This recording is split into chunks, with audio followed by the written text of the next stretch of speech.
हई धरी खाना आ चुपचाप खाई आ निखरे सूती का निकहरे तब का कई महीना से रवा से भूकत भूकत कि एगो बेडशीट लिया दे, लेकिन रवा बेडशीट नहीं लिए अब सूती काहे नहीं कि सूत जाई। हरे ऐसन जुलूम मत करे हमर प्यारी। चली ना बड़ी प्यारी कहतन, प्यारी के बात एगो उठा उठा महीना दिन बिताते हैं। काल के काल एगो अगर बेडशीट ना आई तो रउए बूझो।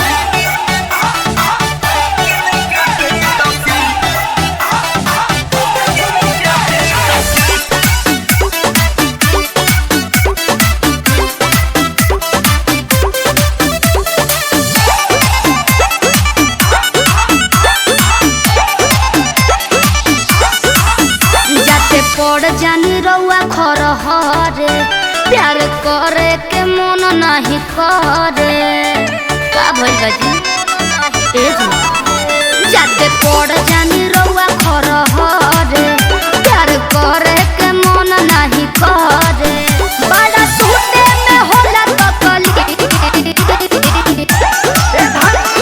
का ओ खदे बिहनवा रे किनके बेदसी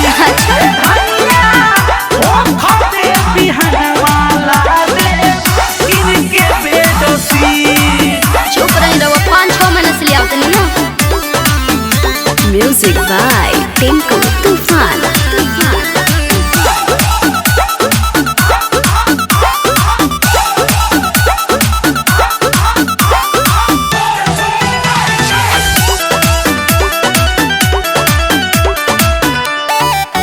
पिया दहले बनी चिड़चिड़ाई जी मन पर कहियो बहरी सुताई जी ठीक बा ना घरे सुताई रात सोती तो धनिया हो का कल पहिले कमाई है होई कुछ ना हो हला करो ना रनिया हो काहे ना करे आज भगला सही तू जाना सोई रोजे रोजे सुनी भई बानी ढीठ ए धनिया का होखे दो बिहनवा ला दे किनके बेदसी अच्छा। ए धनिया होखे दो बिहनवा ला दे किनके बेदसी।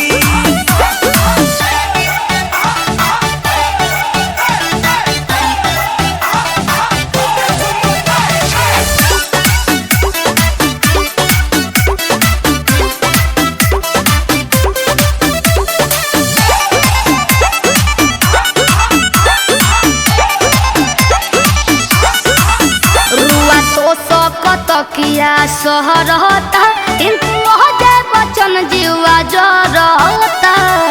अरे दादा काहे अनी तारा घर में